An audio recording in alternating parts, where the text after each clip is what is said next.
muertos durante un ataque aéreo. Y creo que las bombas cayeron sobre las 11 de la mañana, si no recuerdo mal. Mientras yo estaba allí, la portera salió con el primero de los cuerpos. Estos niños de 5 años no murieron durante la Segunda Guerra Mundial, sino en un conflicto anterior.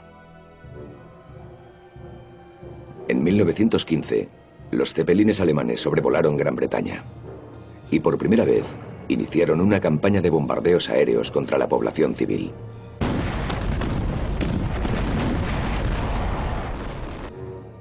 Era la primera vez que vivíamos una guerra. Y no sabíamos qué era lo que pasaba. Nunca sabíamos cuándo empezarían los ataques. Y no nos avisaban, como se hizo durante la Segunda Guerra Mundial. Cuando empezaron los ataques de los cepelines no había defensas. En mayo de 1915 solo había 33 baterías antiaéreas en todo el país. Fue el inicio de una campaña de 2 años y medio que se cobró la vida de varios centenares de personas y cuyo efecto psicológico fue tan poderoso como el del Blitz de la Segunda Guerra Mundial. Esas sí que eran armas de destrucción masiva, temibles armas nuevas de terror, y nadie sabía lo devastadoras que serían. Esta es la historia olvidada del primer Blitz del mundo.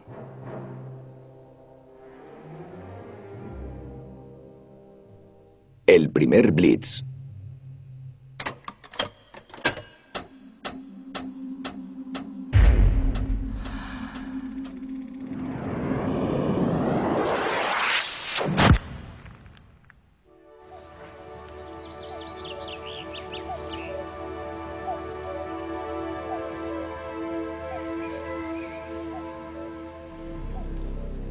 Hace 90 años, el último dirigible alemán derribado sobre Gran Bretaña cayó y ardió en este campo. Fue por la tarde, por supuesto, porque empezaban a aparecer cuando oscurecía. No aparecían a plena luz del día para que les derribasen.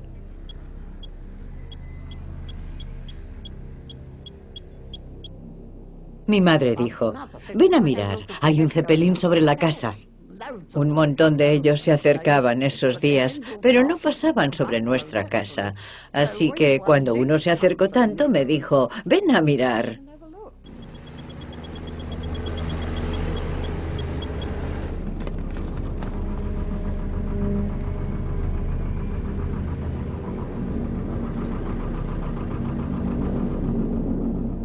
Le dispararon mientras pasaba sobre Zarpanas y evidentemente le dieron en la parte de abajo. Se incendió.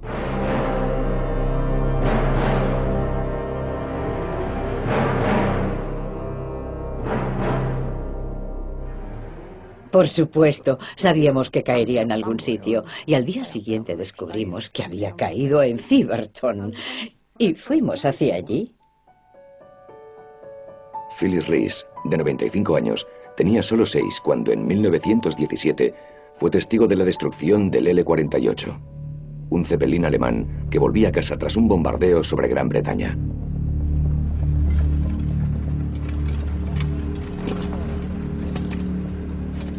Nueve décadas después, un equipo de arqueólogos especializados en la Primera Guerra Mundial ha venido al lugar donde se estrelló, no muy lejos del pueblo de Ciberton, en Suffolk.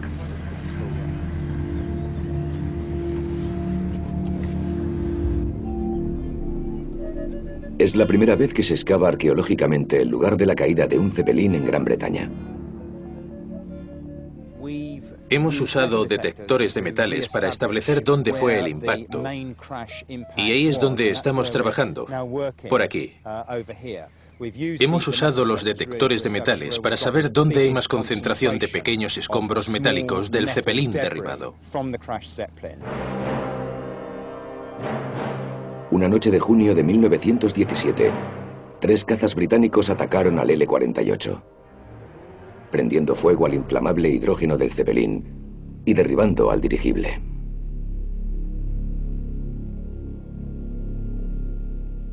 Recuerdo cuando lo vi por primera vez.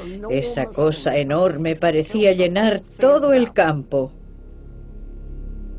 La caída fue el último movimiento de una campaña de terror que había dominado a Gran Bretaña durante los anteriores 2 años y medio.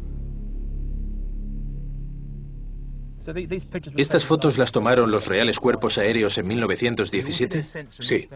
Pero da la sensación de que es una zona muy delimitada la que está quemada. Sí, es como si un telescopio se hubiera cerrado sobre... Totalmente, sí.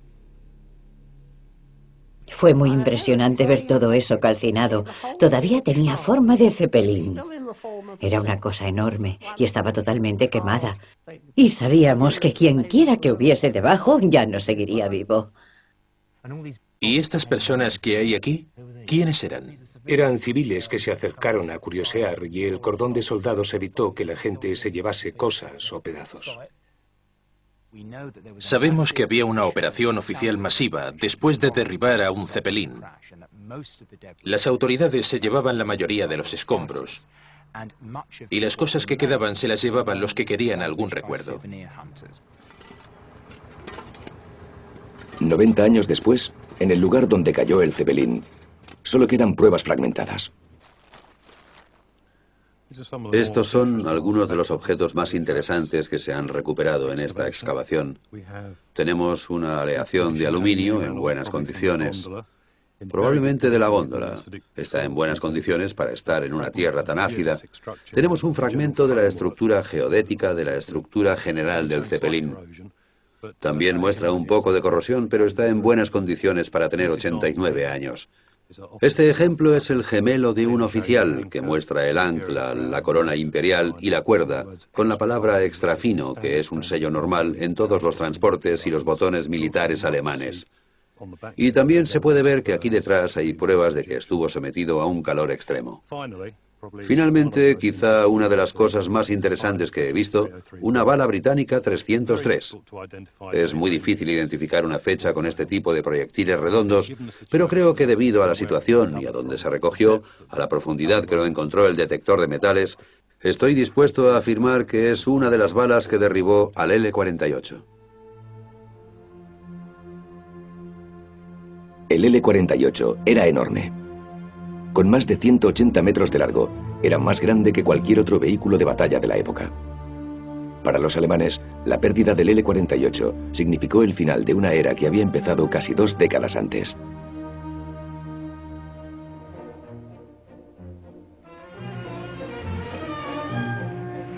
Tres años antes de que los hermanos Wright despegaran en Kitty Hawk, el conde alemán Zeppelin preparaba su dirigible rígido. Una estructura sólida de aluminio cubierta y llena de hidrógeno. Un gas más ligero que el aire. Maniobrable y con una velocidad de hasta 80 km por hora, el dirigible fue revolucionario. La gran ventaja del dirigible rígido es que puedes hacerlo mucho más grande. Así que puedes llevar más combustible y aplicar más potencia. Así que puedes crear un sistema completo que te permita viajar muy lejos. Y la mayor ventaja del dirigible rígido era su alcance. Podía recorrer grandes distancias comparado con un avión que en 1914 apenas podía despegar y volver a casa.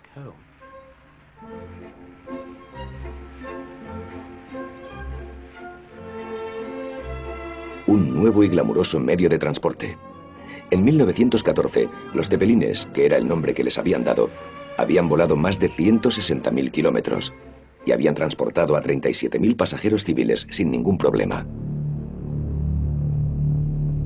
Pero incluso en 1908, los escritores de ficción, como H.G. Wells, previeron el potencial del Zeppelin como instrumento de guerra.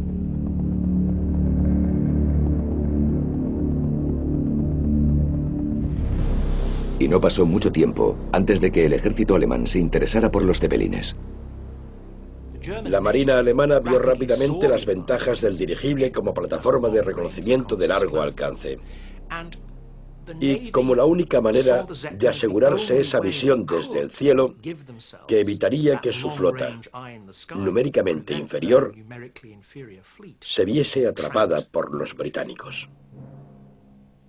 La flota de dirigibles de la Marina alemana sería dirigida por un joven oficial llamado Peter Strasse, a quien vemos aquí con el anciano conde Zeppelin. Fue Strasse quien vio el gran impacto militar que los Zeppelines podrían tener y afirmó que se podía superar a Inglaterra mediante dirigibles. Poco después del estallido de la Primera Guerra Mundial, la Marina británica bloqueó a Alemania, intentando que se sometiera mediante una hambruna. La Marina alemana tomó represalias contra los civiles británicos, bombardeando los pueblos costeros ingleses de Scarborough, Whitby y Hartlepool antes de Navidad de 1914. Pero los alemanes darían un paso todavía más audaz el mes siguiente, cuando extendieron el conflicto desde el mar al aire.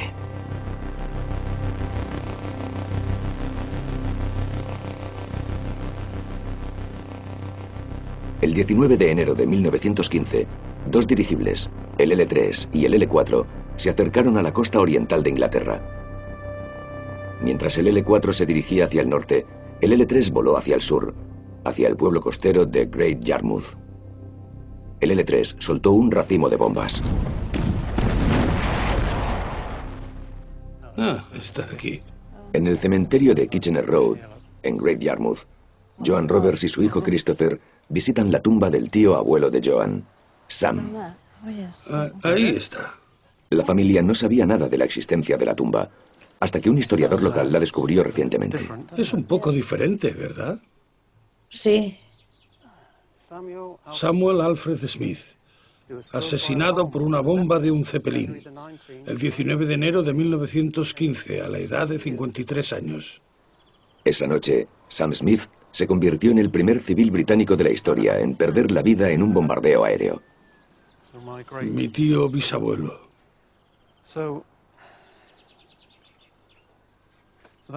Este es Samuel. Ese es Samuel, sí. Bien, y ese también. A las 8:25 de la tarde, el Zeppelin L-3 lanzó 7 bombas explosivas. Fue la bomba que cayó aquí, en la zona de la llanura de San Pedro, la que mató a Sam Smith. Martha Taylor, de 72 años, también murió. Esa noche hubo otros 3 heridos en Great Yarmouth. Eso es, ahí está. Mira, la primera casa de Gran Bretaña en sufrir los daños de un ataque aéreo con dirigibles, el 19 de enero de 1915. El taller de Sam estaba justo ahí, en ese hueco. Sí. Ahí. Sí, ese es el 16, y él estaba en el 16A. Y salió de su taller y se quedó en la puerta. Le alcanzó la metralla. Quedó malherido. Tenía heridas en la cabeza y al final, cuando le encontraron, le declararon muerto. Una hora más tarde, el segundo dirigible, el L-4, se acercó a la costa de Norfolk, al norte de Hunstanton. 30 minutos después, lanzó su carga mortal sobre King's Lynn y mató a 2 personas e hirió a otras 13. Que la gente fuera asesinada en su casa, en su calle, desde el aire, era algo nuevo.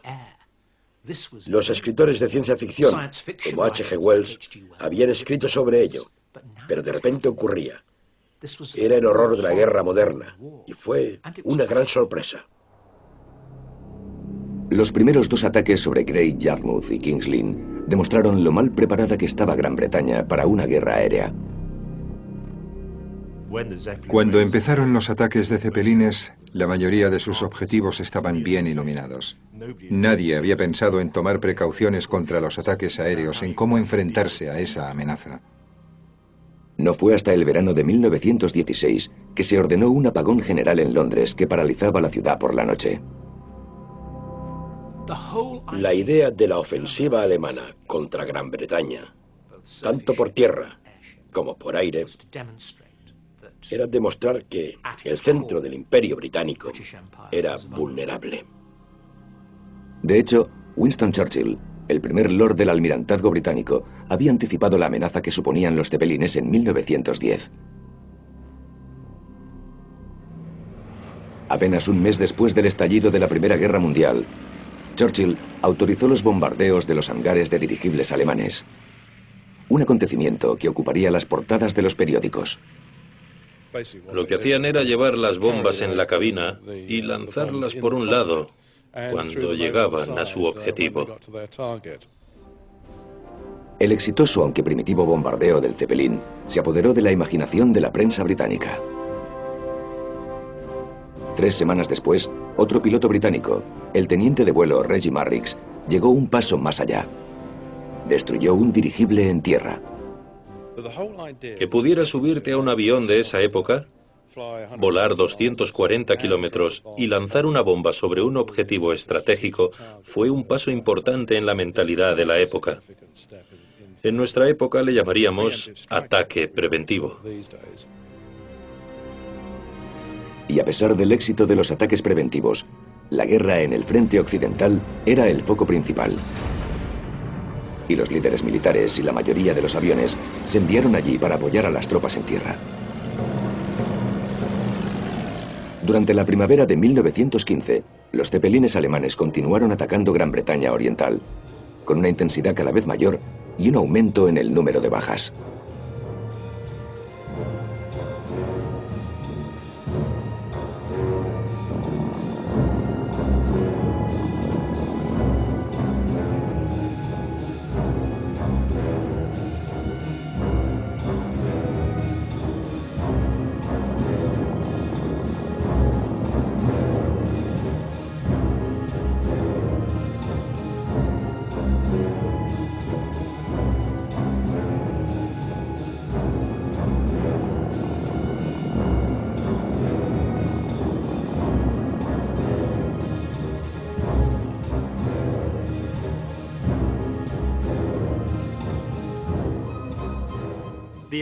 Los ataques eran una experiencia nueva para los civiles británicos. La última vez que alguien había atacado directamente a los civiles había sido cuando los holandeses habían atacado Medway en 1667, así que para mucha gente era aterrador.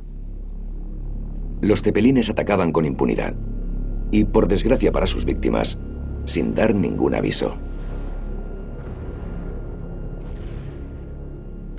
Había policías en bicicleta con pitos. Y también ruido de matracas. Cuando llegaban los ataques, nos sacaban de la cama. Nos llevaban a la cocina y nos sentábamos debajo de la mesa hasta que pasaba todo. Algunos de los consejos que se daban ahora nos parecen muy raros. ¿Qué hacer durante un bombardeo aéreo? Vaya a la bodega y llévese el whisky. Mucha gente fue a casa del forense de la zona, que también era enterrador, porque allí tenían el sótano reforzado. Pero no teníamos refugios. Algunas casas tenían sótanos que se podían usar, pero siempre queríamos estar con otra gente. Salíamos a la calle para hacerlo.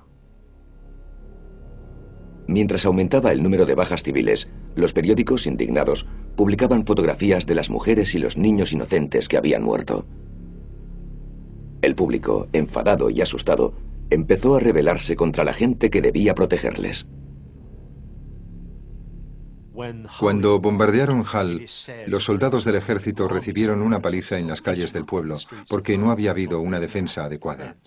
Existe el caso de un vehículo de los Reales Cuerpos Aéreos que fue apedreado tras un ataque sobre Beverley, en el este de Yorkshire, así que había una preocupación porque las defensas no eran adecuadas. El problema con las defensas aéreas británicas al principio de la guerra era que los aviones que quedaban eran viejos, lentos, y no podían trabajar a la misma altura que los zeppelines.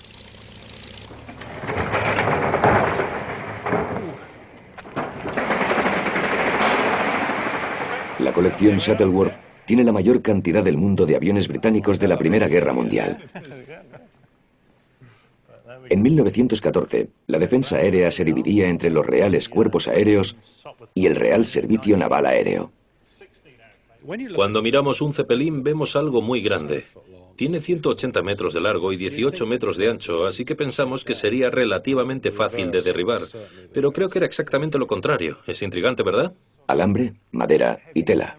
Esos eran los materiales de un caza de guerra típico de la Primera Guerra Mundial.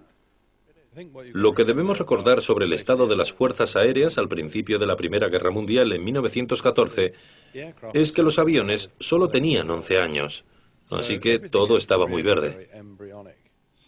Aquí estamos, la parte comercial, la oficina, es básicamente contrachapado, lona y alambre. No había mucha protección para el piloto, como ven. Era solo una cubierta fina y estaban a 5.000 o 6.000 metros a una temperatura de unos 20 grados negativos. Sí. No estaban muy cómodos. Si miramos adelante, tenemos el altímetro arriba y un indicador de velocidad del aire debajo. Un interruptor de ignición aquí abajo. Un indicador de nivel.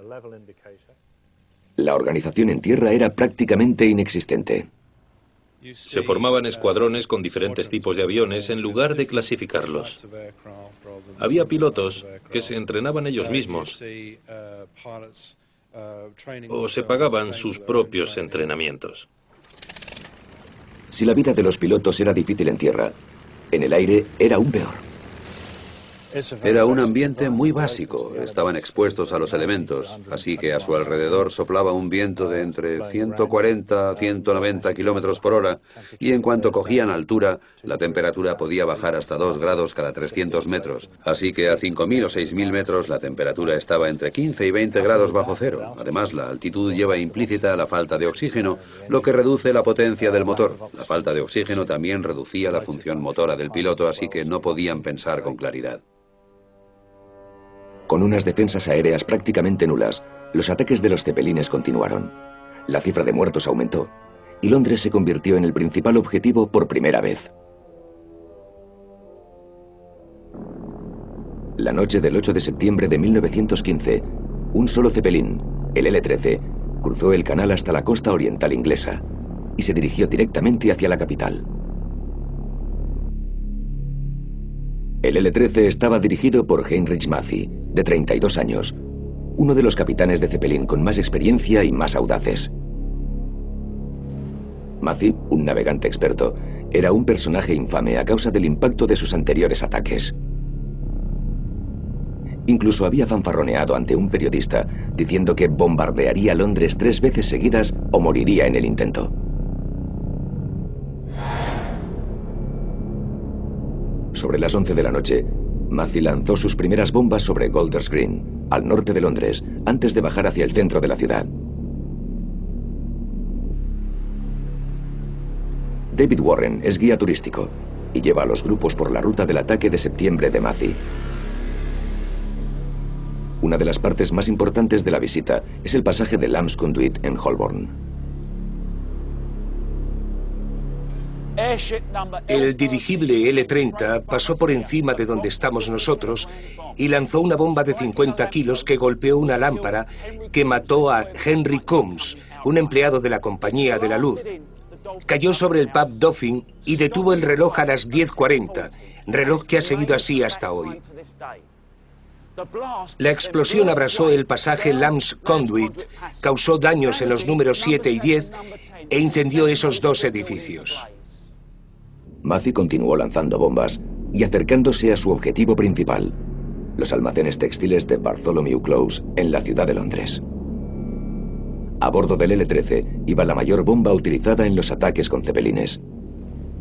El L-13 estaba colocado para atacar su objetivo principal, el centro de artículos textiles que estaba hacia allí, pero evitando la catedral de St. Paul, que está justo detrás de nosotros.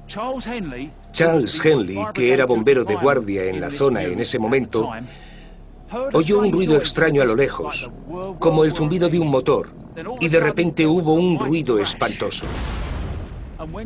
Cuando Charles Henley volvió en sí, miró a su alrededor y vio que la plaza estaba totalmente destrozada. Desde ahí arriba, el capitán Heinrich Mathy miraba hacia abajo. Después diría que en el radio de explosión de la primera bomba, de 300 kilos, lanzada sobre Londres, todas las luces habían desaparecido. El ataque dejó 26 muertos y 87 heridos. También causó daños por valor de $500.000, unos 730.000 euros, convirtiéndolo en el ataque aéreo de mayor coste de la Primera Guerra Mundial. A pesar de que solo 26 baterías antiaéreas defendían todo Londres, Sus efectos esa noche habían preocupado a Mathy. Escribiría una carta a su mujer pidiendo que un buen ángel corra a proteger mi nave de los peligros que pueblan el aire a su alrededor.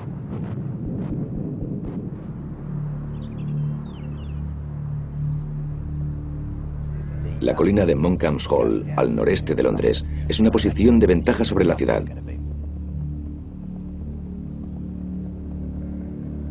Aquí es donde el grupo arqueológico de la Primera Guerra Mundial ha venido para investigar los restos de una posición antiaérea de la guerra.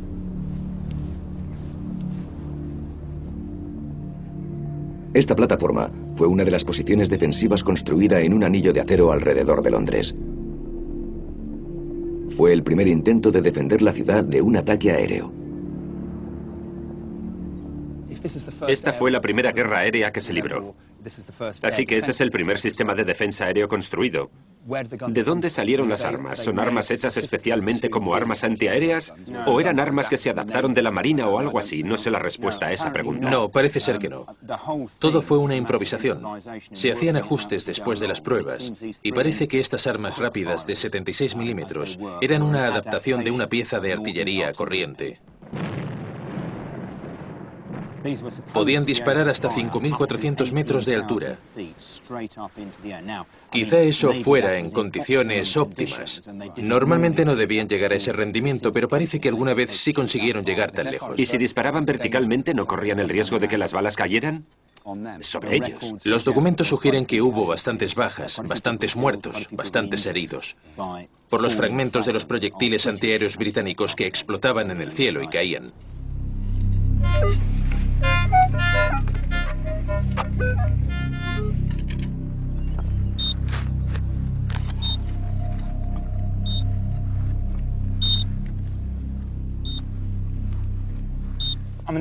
Las armas antiaéreas no eran muy efectivas para derribar nada. Tras la guerra se estimó que seguramente había que disparar 8.000 proyectiles para dar una sola vez. Y evidentemente acertar no significaba necesariamente matar. Así que los cepelines no solían ser derribados por las armas antiaéreas. Pero esta especie de anillo de hierro que se construyó, y probablemente el hecho de multiplicar por 10 las armas existentes a lo largo de unos 2 años, supuso un aumento en la potencia de fuego, y empezó a resultar difícil para los cepelines entrar a Londres, que era su objetivo principal.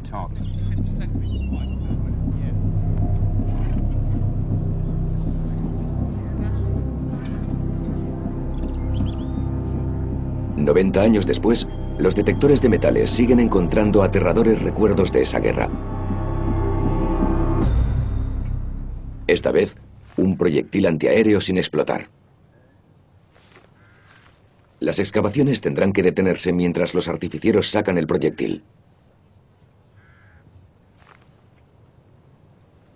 Pero el ejército había desarrollado modos menos evidentes de ayudar a combatir la amenaza de los cepelines. Los cepelines alemanes usaban mucho la radio, así que se podía descubrir dónde estaban con técnicas de rastreo de dirección. Se conocían como The Thing. Si era una frecuencia de radio con los códigos navales alemanes en el aire, era evidente que era un cepelín y se podía rastrear, cosa que se hacía. Incluso se podían leer los códigos de los lugares a los que iban y lo que harían. A menudo se decía que los británicos sabían mejor dónde estaba un cepelín que la propia tripulación del dirigible. Además, el dirigible empezaba a mostrar su peor defecto. En Francia, un cepelín que volaba abajo se había convertido en una hoguera cuando le había alcanzado el fuego antiaéreo. Sin paracaídas, la tripulación se quemó viva mientras el dirigible caía.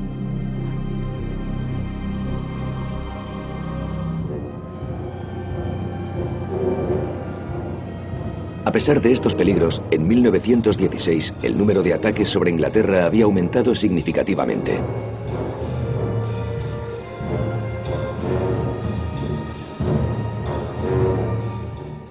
Mi madre y todos los vecinos estaban muy preocupados porque una cosa tan grande pudiera cruzar Londres.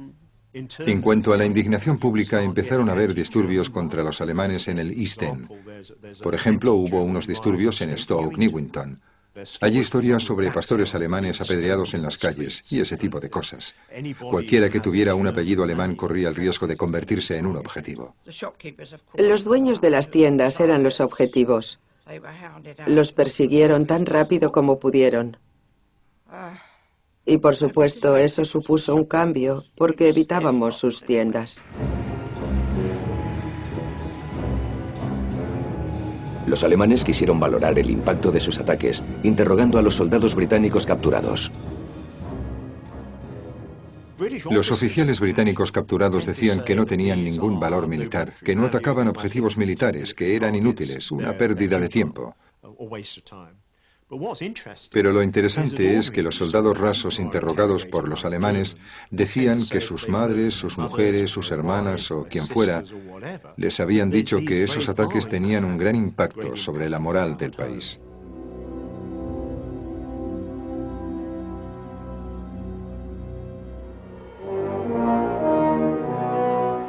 En marzo de 1916, las armas británicas empezaron a funcionar bien, cuando el L-15, dañado por el fuego antiaéreo, se vio obligado a aterrizar sobre el mar frente a la costa de Kent.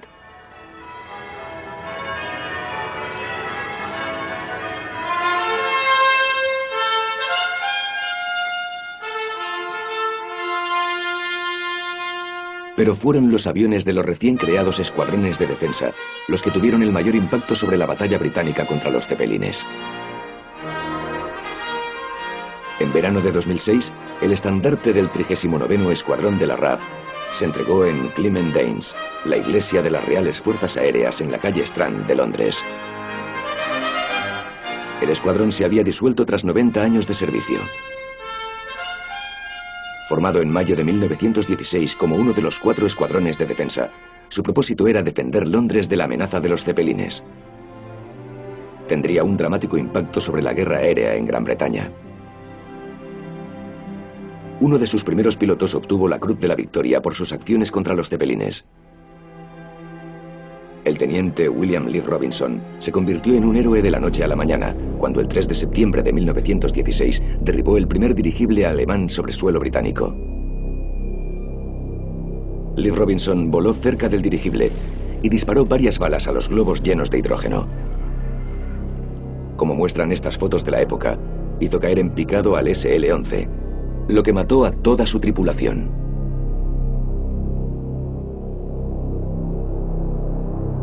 Por esa gesta, Lee Robinson obtuvo la Cruz de Victoria.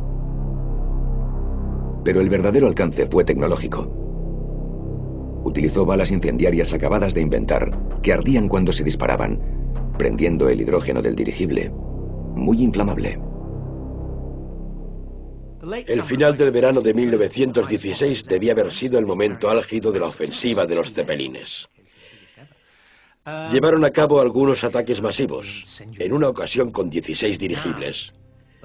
Pero los británicos tenían las balas incendiarias. Los cazas que podían organizarse y colocarse en el lugar adecuado, con los cepelines iluminados por los focos, podían disparar grandes cantidades de balas explosivas e incendiarias que hacían arder el gas de los dirigibles. Y eso tuvo un tremendo impacto. Así que hubo gente que salió a la calle a bailar de alegría, a cantar, incluso a tocar la gaita en algún lugar. Las tripulaciones de los dirigibles alemanes se resintieron mucho de la pérdida del SL-11. Y el famoso comandante de Zeppelin, Heinrich Mathy, lo sufrió especialmente. Escribió a su mujer: «La guerra se está volviendo seria. Deseo con todas mis fuerzas que no tengas que hacer ningún sacrificio por la patria y que yo siga a tu lado para rodearte de amor, como si fuera un vestido».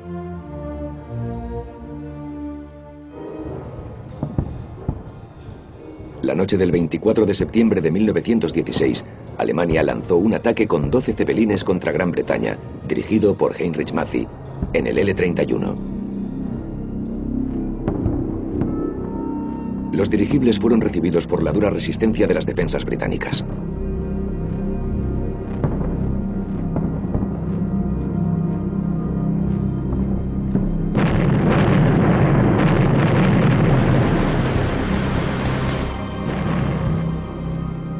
La primera víctima fue el L-33, que tras lanzar sus bombas incendiarias sobre el East End londinense, recibió el impacto del fuego antiaéreo. Perdió gas y se vio obligado a aterrizar en un campo de Essex. Quedaba tan poco hidrógeno que la tripulación no pudo destruir el dirigible antes de entregarse. Las fuerzas británicas incluso consiguieron salvar uno de los motores para utilizarlo. Toda la tripulación del L-33 sobrevivió. Tuvieron suerte. Esa misma noche, Mathy y su tripulación del L-31 vieron con horror cómo su dirigible gemelo, el L-32, estallaba en llamas y caía en picado.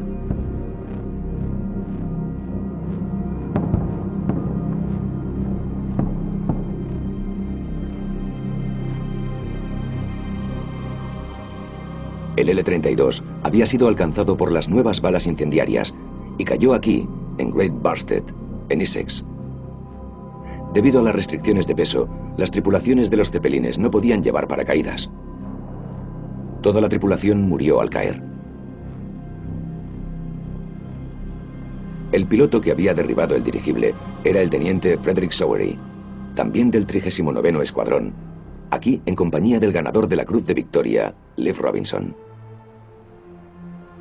Cuando los periodistas alemanes le preguntaron a Mathy si ardería o saltaría si le atacaran, este contestó: "No lo sabré hasta que ocurra". En el L-31, Mathy y su tripulación tenían una premonición. Es cuestión de tiempo que nos unamos a los demás. Si alguien dijera que no le persiguen las imágenes de los dirigibles en llamas, sería un fanfarrón.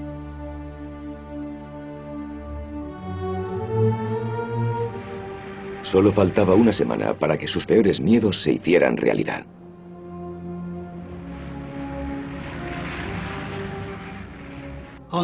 Una noche en particular, mi padre vino y me cogió de debajo de la mesa. Me llevó a la puerta principal, me levantó y desde la puerta miramos hacia el norte. Allí había un cepelín que caía envuelto en llamas. Lo que Jack Brown vio esa noche eran casi con seguridad los restos humeantes del cepelín L-31, con Heinrich Mathy y su tripulación a bordo.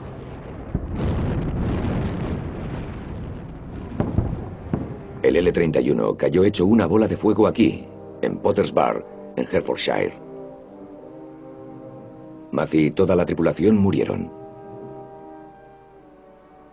Fue el segundo teniente Walston Tempest, del ya famoso Escuadrón 39º, el que derribó al L-31. Tempest describió los últimos momentos del dirigible. Se puso rojo por dentro, como una linterna china gigante. Cuando Tempest derribó el L-31 de Mathy en octubre de 1916, como el fuego le daba miedo, Mathy saltó. Y hay unas fotos famosas de la huella que dejó el cuerpo al caer en el campo. Todavía estaba vivo cuando le encontraron, pero murió inmediatamente.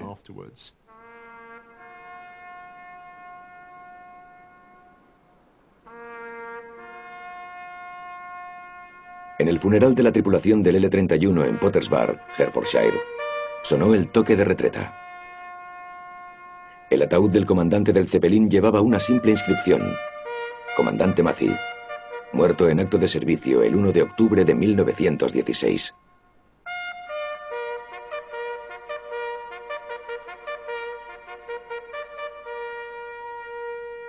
En Alemania, la noticia de la muerte de Mathy se recibió con incredulidad.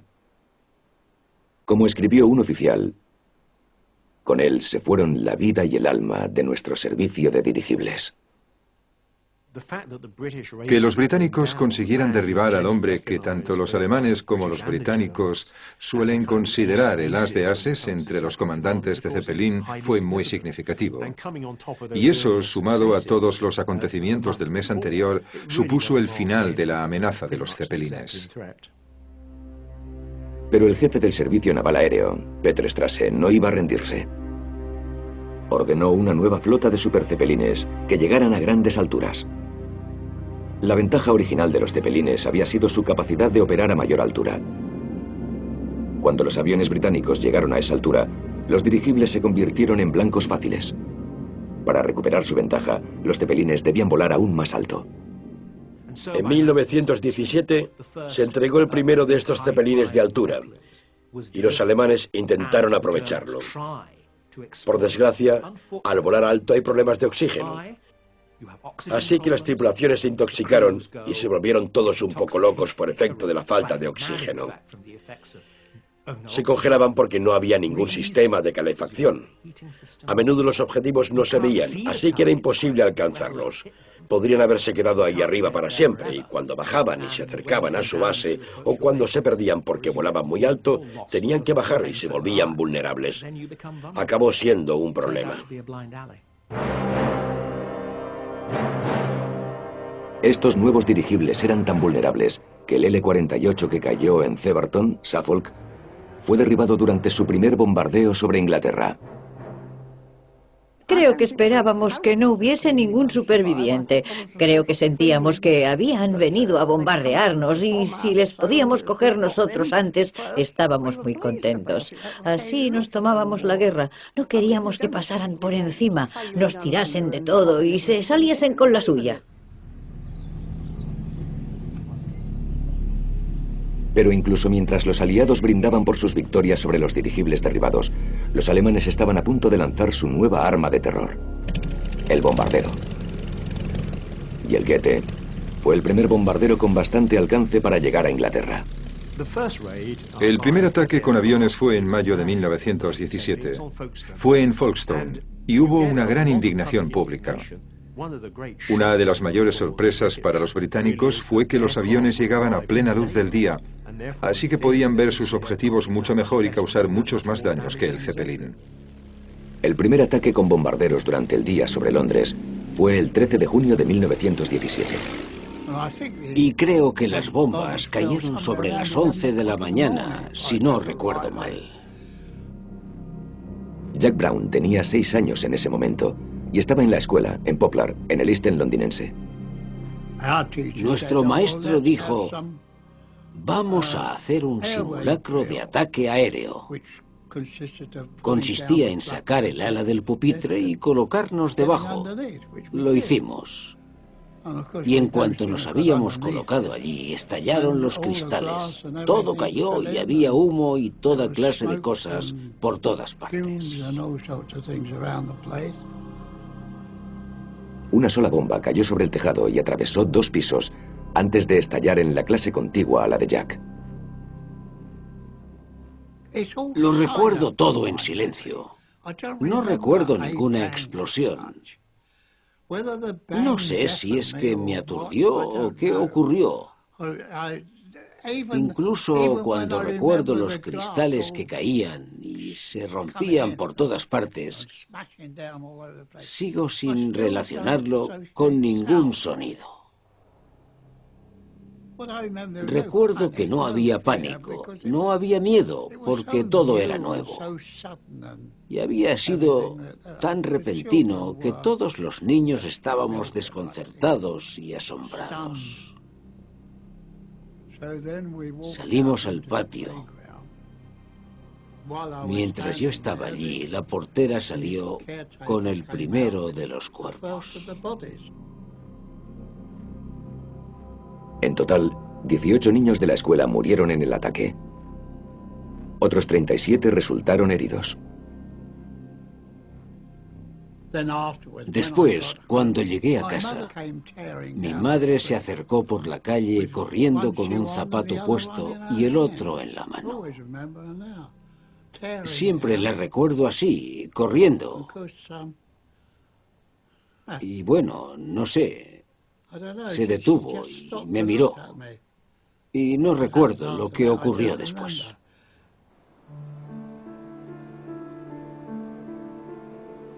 El tío de Andrew Hyde fue uno de los niños que murieron en el bombardeo.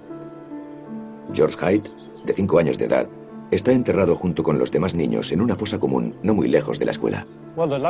La reacción de la gente fue de desesperación y seguramente la mayor parte tuviera niños en la escuela, porque era una escuela grande. No se lo creían, que los alemanes pudieran llegar y matar indiscriminadamente y sin resistencia. A la mañana siguiente volvimos a la escuela y cuando llegamos, el señor Denner, el director, estaba allí con la lista de alumnos. Pasó lista y recuerdo que estaba allí de pie y mientras decía los nombres, lloraba.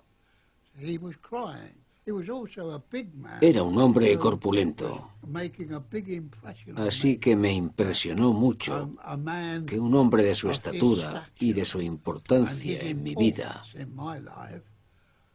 estuviese en ese estado.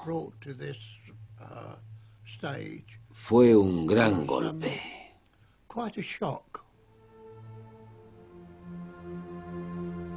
Miles de personas siguieron la ruta de la procesión funeraria de los niños. Fue el funeral más grande que ha vivido el East End de Londres. Las familias recibieron tarjetas de condolencias. Además de las tarjetas inocentes que se entregaron a cada una de las familias, había una tarjeta más general que decía descarnadamente: en memoria de las víctimas de los traficantes de muerte alemanes. Lo que refleja el estado de ánimo de la gente en esa época, especialmente en ese punto de la guerra, y el odio que se les tenía a los alemanes y al Kaiser. Muchos contribuyeron a un fondo para construir un monumento conmemorativo para los niños, que sigue en pie en un parque cercano a la escuela. La indignación pública siguió siendo importante. Alguien dijo: una lucha justa entre hombres no importa, pero hacer la guerra sobre las mujeres y los niños no está bien, es cosa de bestias. Casi con seguridad la escuela de la calle Upper North no era el objetivo del bombardero. La precisión de los bombarderos en esos ataques debía ser muy primitiva. Y por supuesto, en lugar de atacar los muelles, atacaron la escuela. En esa época había un montón de propaganda en todos los periódicos y se quiso hacer creer a la gente que habían ido a bombardear deliberadamente la escuela. Pero ese tipo de cosas siguen pasando hoy en día, ¿no?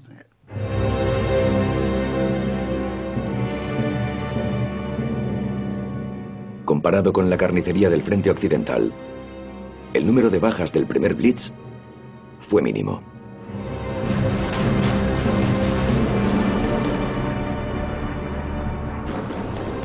Pero el terror sufrido por la población civil fue tan horrible como el que se sufriría 25 años después, en la Segunda Guerra Mundial.